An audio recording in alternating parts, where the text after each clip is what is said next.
A gas at temperature 250 Kelvin is contained in a closed vessel. If the gas is heated through 1 Kelvin, then percentage increase in its pressure. Closed container दे दिया तो volume fix है, यानी कि P directly proportional क्या हो जाएगा, T के.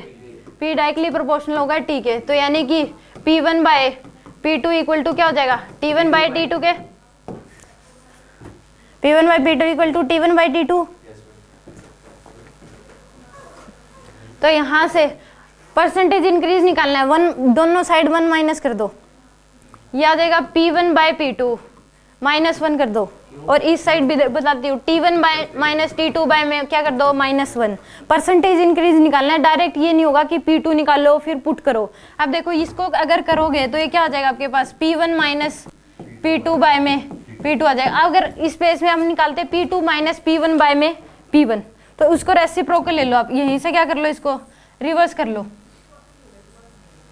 ये क्या आ जाएगा, P2 bye P1 equal to क्या आ जाएगा, T2 बाय T1.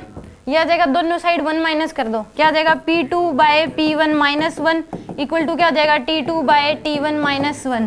तो ये आ जाएगा P2 माइनस P1 बाय में P1 equal to T2 minus T1 bye में T1. तो सीधा ऐसे कर सकते हो आप.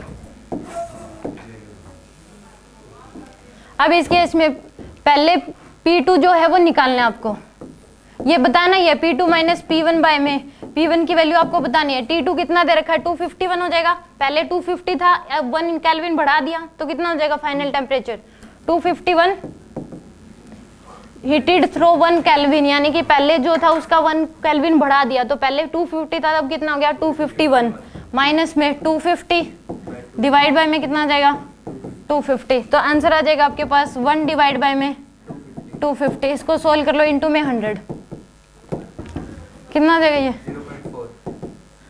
यानी कि 10 डिवाइड बाय 25 0.4%. ये ऑप्शन आएगा. आगे समझिए, चाहे डायरेक्ट चाहे आप T2 निकाल लो फिर इस केस में पुट कर दो, चाहे आप सीधा ऐसे कर सकते हो. किसी को कोई डाउट इसमें? देखो P directly proportional to T है, ये आपको बताना है कि P2 minus P1 bye P1 की वैल्यू निकालनी है. क्या निकालना है आपको, percentage increase, the percentage increase in its pressure बताना है.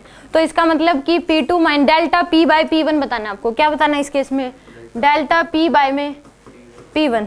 तो इसको डेल्टा P को क्या लिख सकते हो, P2 minus P1 bye P1, ये बताना है आपको. परसेंटेज इंक्रीज का मतलब ये है, इनटू में क्या करोगे इसके 100. तो ये आपको चीज बतानी है. इसने ये दे दिया कि क्लोज कंटेनर है, तो इसका मतलब वॉल्यूम क्या है, कांस्टेंट है, फिक्स है. तो P inversely P directly proportional क्या हो जाएगा, टेम्परेचर के.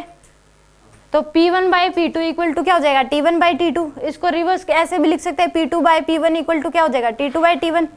तो इस केस में मैंने डायरेक्ट ही इस इक्वेशन को इस टर्म में बदल लिया. मैंने दोनों साइड क्या कर दिया, 1 1 माइनस कर दिया. दोनों साइड कराए तो कोई फर्क नहीं पड़ेगा, बात तो सेम ही है. तो यहाँ से ये क्या बन गया, P2 minus P1 bye P1, और इधर क्या आ गया, T2 minus T1 bye T1. T2 आपको पता है क्योंकि पहले 250 था, अब 1 केल्विन बढ़ा दिया तो कितना हो गया 251, और T1 कितना था 250, और T1 की वैल्यू कितनी है 250. इनटू में क्या कर दोगे यहाँ पे 100, तो ये कितना आ जाएगा 1 बाय 250 इंटू में 100, यानी कि 110 बाय 25 कितना आ गया 0.4%. आगे समझ. अब चाहे आप डायरेक्ट ऐसे कर लो कि पहले T2 निकाल लो, क्या कर लो आप T2 निकाल लो यहाँ से, ठीक है, वो आ जाएगा आपके पास इसकी फॉर्म में आ जाएगा P की, और फिर आप पुट कर दो उसमें, ठीक है.